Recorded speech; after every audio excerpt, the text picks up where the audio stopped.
उधर यूपी में विधानसभा की 9 सीटों पर उपचुनाव के बाद अब नतीजों का इंतजार है। प्रत्याशियों की किस्मत ईवीएम में कैद है। सभी तैयारियां लगभग पूरी हो चुकी हैं। बीजेपी और समाजवादी पार्टी दोनों ही सभी 9 सीट पर जीत का दावा कर रही हैं। ये रिपोर्ट देखिए आप।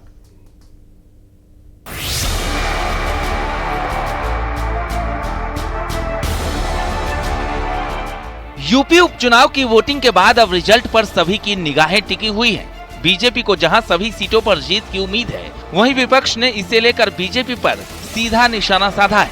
अखिलेश यादव ने कहा कि एसपी 9 की 9 सीटों पर जीत हासिल करेगी, तो वहीं अवधेश प्रसाद ने कहा कि बीजेपी के दावों की हवा निकलने वाली है। चैनल में भी कई बार बहुत सारे जानकार लोग जो समीक्षा करते हैं, उसके हिसाब से भी नहीं होता है। जनता बदलाव चाहती है, बीजेपी हटे, यही सब चाहते हैं। और जहाँ तक यूपी की बात है, यूपी की जनता 9 की 9 सीटें भारतीय जनता पार्टी को हरा रही है। दावा कुछ भी करे, लेकिन जब अब कल आना है तो दावा का, उसके दावा करने का कोई मतलब नहीं है।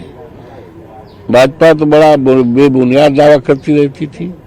लोकसभा में दावा किया था 80 में 80 सफाया हो गया।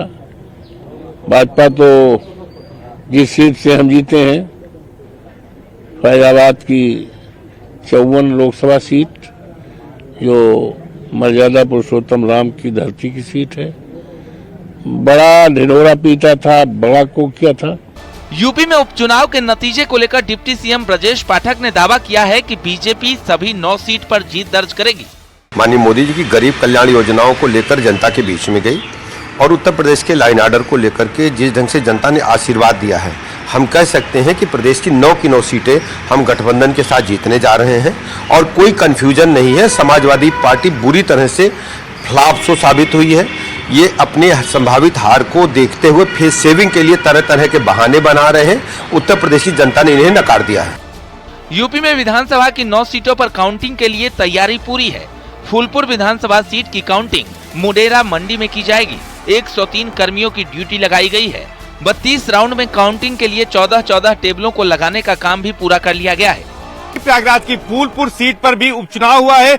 यहाँ पर जो ईवीएम्स हैं वो सभी मुडेरा मंडी में रखी गई हैं। आप साफ तौर पर देख सकते हैं, यहाँ कड़ी सुरक्षा के बीच ईवीएम मशीनों को स्ट्रांग रूम में रखा गया है और यही मुडेरा मंडी में ही मतगणना की जाएगी। सुबह 8 बजे से मतगणना का कार्य शुरू होगा और उसके बाद यहाँ पर 32 राउंड में यहाँ पर ईवीएम मशीनों में मतगणना की जाएगी। 14 टेबलें लगेंगी।